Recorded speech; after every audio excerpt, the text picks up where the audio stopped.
that as the talks progressed, while life got harder for Kenyans, Kenya Kwanza leaders could have the empathy, soften their hearts, and agree to lessen the burden their policies had imposed on Kenyans.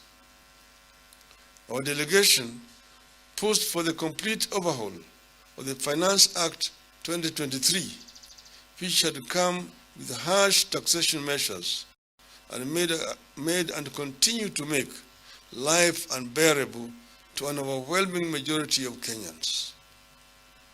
At no expense to the government, we deployed our team of economists to recommend to the administration measures which, if adopted, would immediately bring the cost of living down.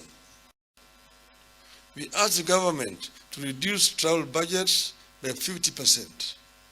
We also called on the government to reduce the daily subsistence allowances for state and public officers by 30%. We further asked the government to reduce the road maintenance levy and the anti-adulteration levy by 5 shillings and 3 shillings per litre, respectively. Our team further asked the government to reduce VAT on fuel from 16% to 8%. We called on the government to scrap the housing levy, or at least make it voluntary. Unfortunately, Kenya Kwanza would not budge.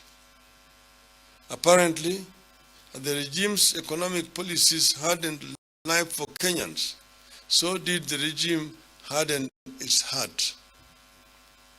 We realized that without the goodwill of the top echelons of the Kenya Kwanza leadership, cost of living was never going to be addressed.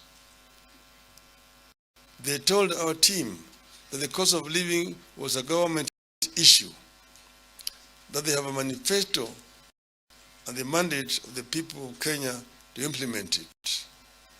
This is the hustlers, the Juakali, the Mamamboga, and the Boda Boda.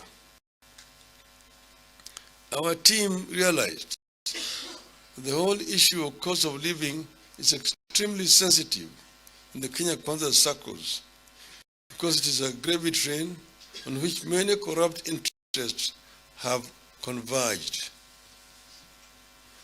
Cost of living cannot come down because the key people in the government are eating from it. That is why cabinet secretaries and other Kenya Kwanza shareholders recently fought over oil in the high seas.